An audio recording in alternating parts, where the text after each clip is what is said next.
Abulin ti zamea. Amo ene na zombo. Ana hende bua. Levote kondevo. Nda madon kunton anaje. Ntina lawe ya. Nwa la yin do ntina lawe ya.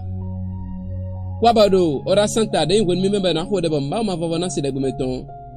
Mena ha nundo Luc chapitre 5 verset 5 et Milando. Simon kai gbenido. Merci. Mi jata gba zanome. Kaka mi kamonu de wlia.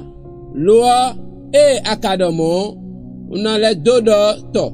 Yeni tun temei merci autant renouer tagba metole me renouer ouvert metole me no zombo nous dit ou no ya waje.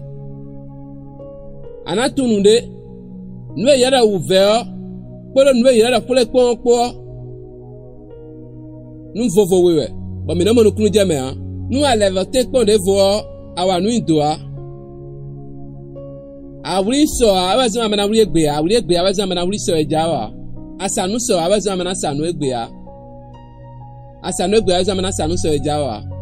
Mawudo alopa teme lobono wa azona lo gbeto si gbezame. Nu ji uton le eno blo teme gbeto si ntunu iwa ton le a.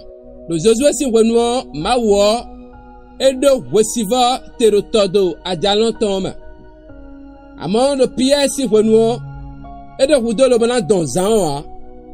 Amo eblo nu ji uton demere mado nu kungbon edio alopanu ogwevivuluyo edo eni ndo dole bayindo bayuli gwevi mama konpede a mawo edo alopa teme lo mono wa nu jiwu na we gwevi le tome bino sekpenu akluno undanwe rayi ya devolo hirondo zantu me we do Jesus sin koma tagba e zande kwa we a ekanya ide no hon we a amo dinu akluno deno dio bwenu dedo hon lo dio bwenu bono dio tangbeto to e ena ba nu jiwu do gwezantu me nu e ganje ma ma vavo sin ho kaka so yo di dono tindo gwezan me tome beno bokunu me ma aussi ronron e do khotome ma ni gala nu e nu an leva indo tue da ho da mi de rene gwezan tue rene ya zo anu tue de anu wa zo na lo bono mo kwele rene nu e atun nu e akplo lo ba tumba e manda lo nu e ma lo nu e erene nu de adi erene nu yo de ado erene yin ajo to e